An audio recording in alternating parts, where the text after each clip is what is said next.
Hey folks, Chuck Holton here. I am busy working in the studio here in Jerusalem, but I just got word that a good friend of mine named Sebastian just passed away, and I made a podcast about him a couple of years ago, and he was such a special guy. I want you to know who Sebastian was, because Sebastian is a guy who taught me a lot about what it means to be humble and what it means to be wealthy.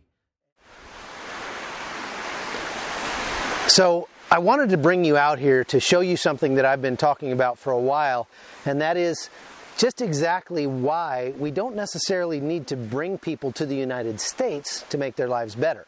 I want to introduce you to my friend Sebastian. So this is how my friend Sebastian gets to work every day.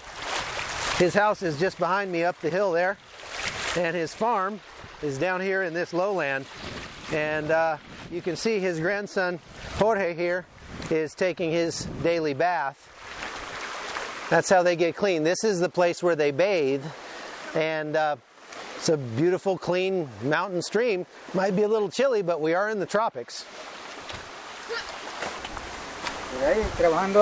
Trabajando. ¿Cómo le va? Muy bien, muy bien. Dios les bendiga.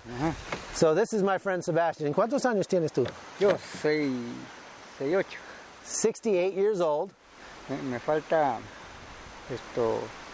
un mes y unos días para cumplir los 68. So he's going to be 68 in 1 month, he says. We're just getting into springtime here, and so Sebastian's been cleaning up the farm down here where it's gotten overgrown during the rainy season.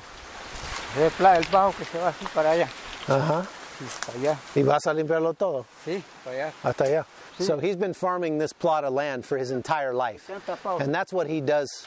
That's his living here. He doesn't make a lot of money. He doesn't need a lot of money.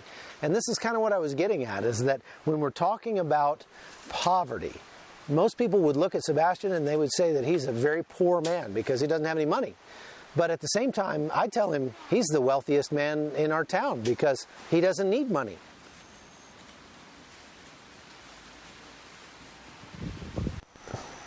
These are mandarin oranges. Do you know how expensive these things are in the States?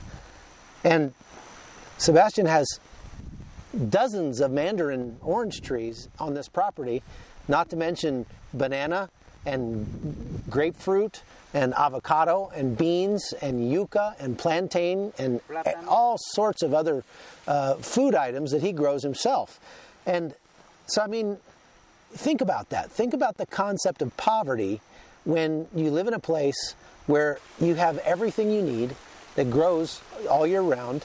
You can care for yourself off of your own piece of land. You don't need much.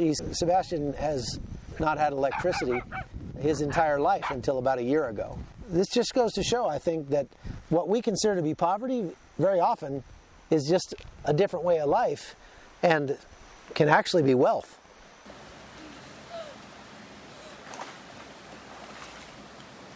See, I think a lot of the people who are coming north out of these Golden Triangle countries in Latin America are being lied to. They're being told that they have a better way of life waiting for them across the border in the United States, when in reality, they live in a pretty nice place as it is.